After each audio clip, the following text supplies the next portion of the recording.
제5편 긍정과 부정 약속. 이번에도 역시 홀라꼬바 부인이 제일 먼저 알료샤를 맞아 주었다. 부인이 수선을 피우는 것으로 보아 뭔가 예사롭지 않은 일이 벌어진 모양이었다. 까체리나의 히스테리는 결국 졸도로 끝나기는 했지만 그 다음이 큰일이었던 것이다.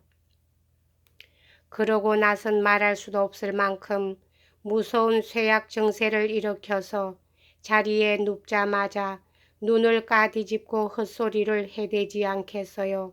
게다가 지금은 10가지 높아져서 게르첸 슈트베 선생을 부르러 사람을 보내고 이모님들도 모셔오라고 했었죠.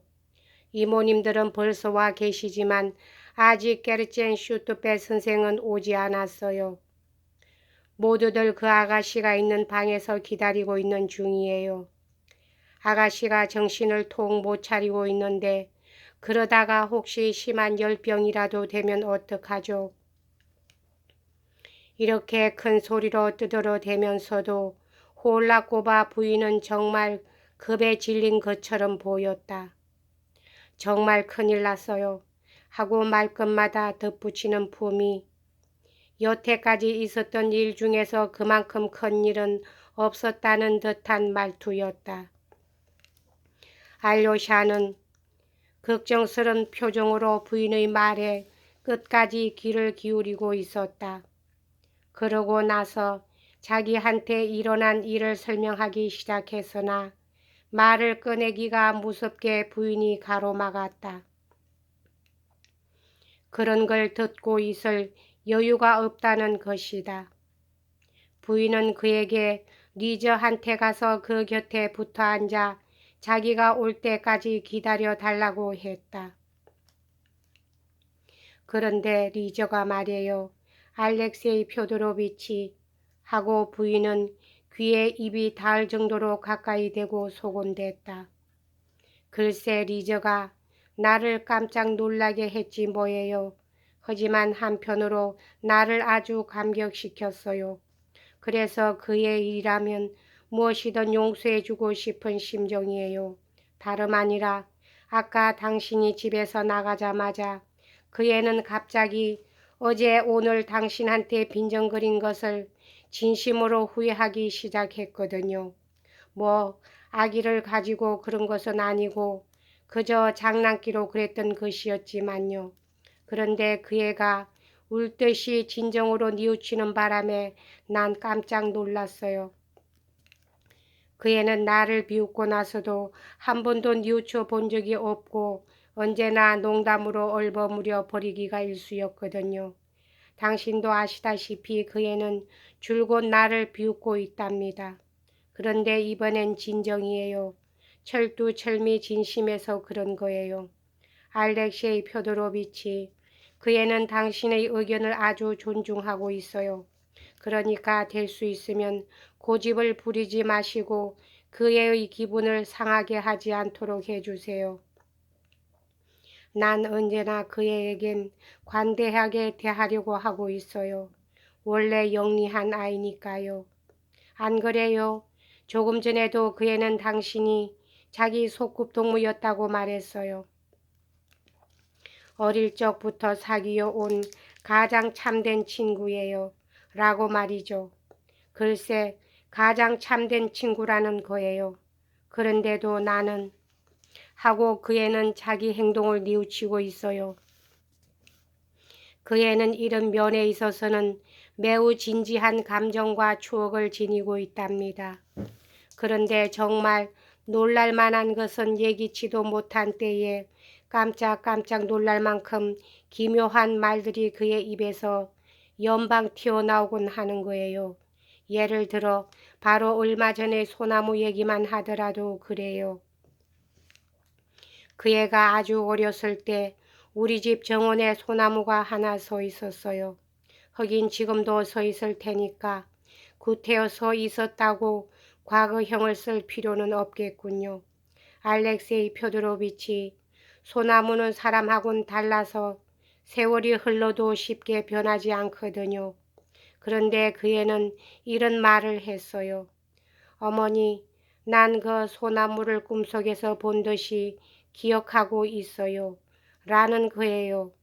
즉, 소나무를 꿈속에서처럼이란 말인데 그 애는 좀 다르게 표현했던 것 같아요. 꽤 복잡한 표현이었거든요. 소나무란 말 자체는 조금도 신통할 게 없지만 그 애는 그것과 결부시켜 그야말로 기발하기 짝이 없는 말을 나한테 했어요.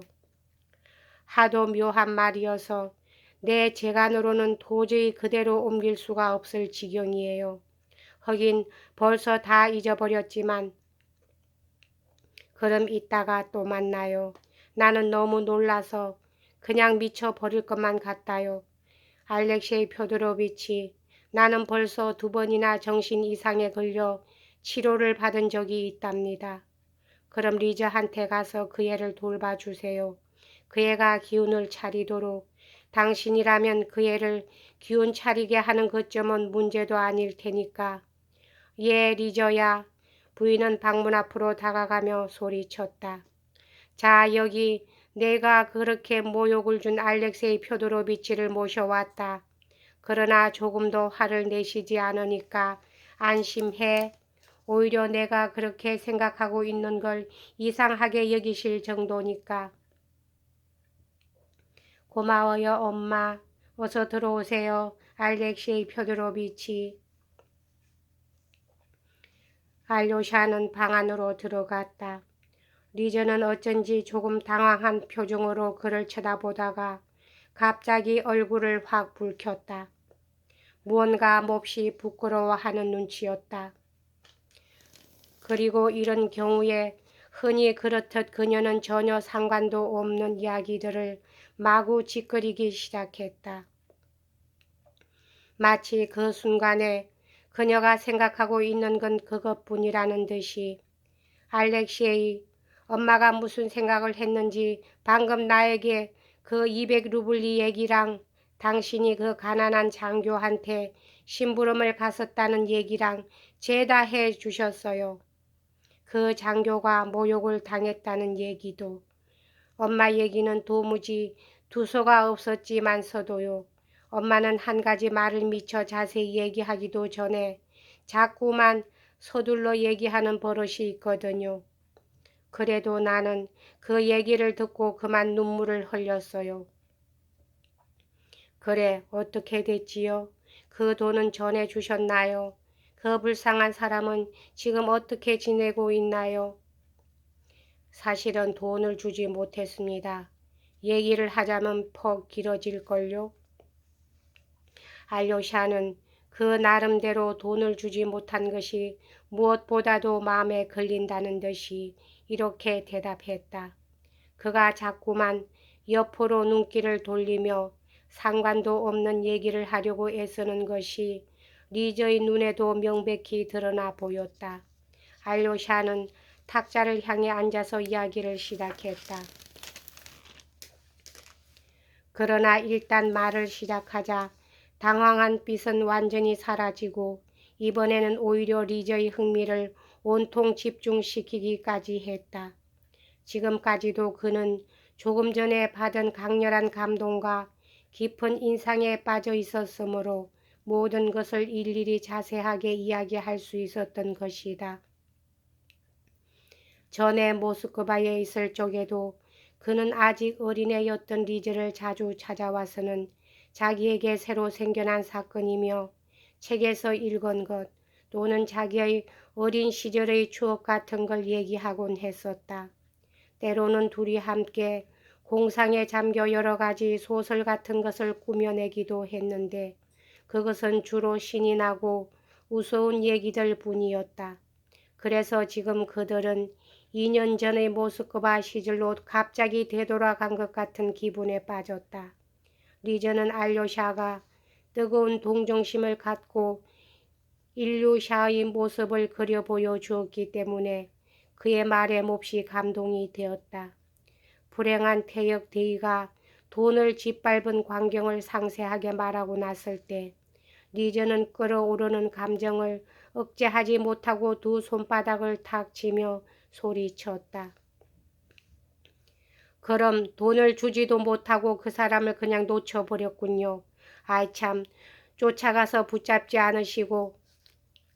그렇잖아요, 리저. 쫓아가지 않기를 잘했습니다.